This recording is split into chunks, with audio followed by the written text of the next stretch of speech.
It's been 2.5 years since Volkswagen Group announced the India 2.0 project, as per which they would develop products specifically for the Indian market. Today we have the all-new Kushaq with us. That is the first product to come out of that strategy. It was first showcased at the Auto Expo last year in 2020 as the Vision 9 concept. What you see here is the all-new Kushaq. It is the production spec model of that particular car. If you look at the design, the Kushaq looks exactly like the Vision 9 concept. Up front, you continue to get the typical Skoda grille with chrome surrounds. It looks really fantastic. It looks nice and clean, the overall design. You get LED headlamps and fog lamps. Lower down, the bumper gets 4 air dams right here.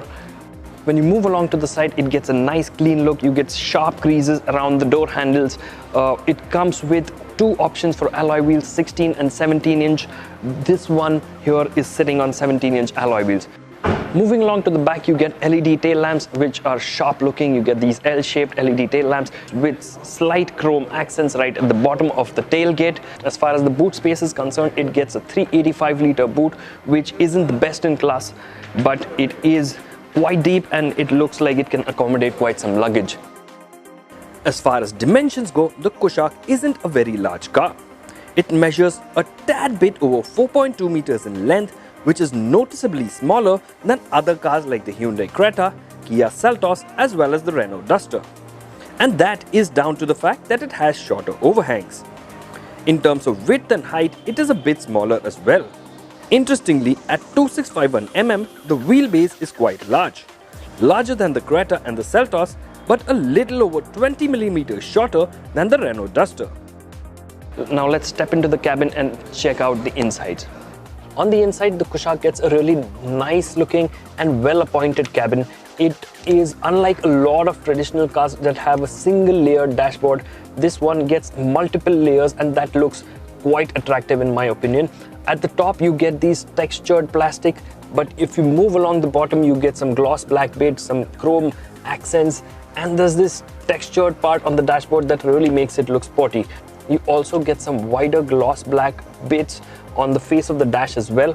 Overall, the quality seems really good. In the center, you get a touchscreen infotainment unit that has Apple CarPlay and Android Auto as well as navigation. You get a touchscreen aircon controls at the bottom, which frankly I'm not a huge fan of. Behind the wheel in this particular car, you get a semi-digital instrument cluster. You get analog dials for the tacho and the speedo with a small little digital display in the center for the rest of your information.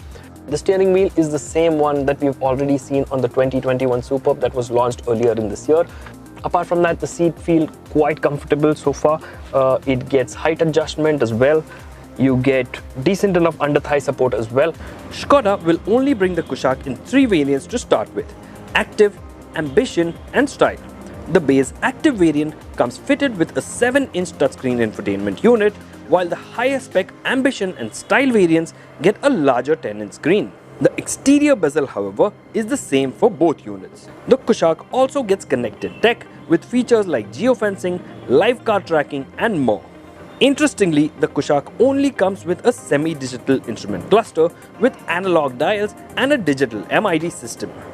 It doesn't get a virtual cockpit for now, but those familiar with the Skoda brand would know that they could possibly expand their variant lineup at a later date with more features and tech. Other highlight features include ventilated seats, touch controls for the aircon, ambient lighting, a sunroof, keyless entry, button start.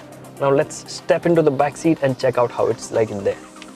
Around the back there seems to be ample of leg and knee room. Under-thigh support is pretty good as well, but seating 3 abreast at the back is going to be a tight squeeze. Although this one doesn't really have a very tall transmission tunnel, but the rear aircon vents do protrude out, so they might eat into the leg room and the knee room for the third passenger. Also, you get the central armrest, because of which the center seat is a little more contoured, which might make it a little more uncomfortable for a third passenger at the back. Headroom is sufficient. Thankfully, the roof is a little scooped out on the inside, which makes a little more room for the head, which is a good thing. You get a couple of cup holders in the center. 2 USB ports right here at the bottom. These are the Type-C ones. You don't get regular USB ports. You do get some smart solutions like this mobile phone pocket at the back of the front seat, which is a typically clever Skoda touch to the interior as well. Moving on to the engine options, you get two engine options with the Kushaq, a 1-liter 3-cylinder turbocharged petrol motor that we've already seen in the Volkswagen Polo. This unit comes mated to a 6-speed manual as well as a 6-speed torque converter.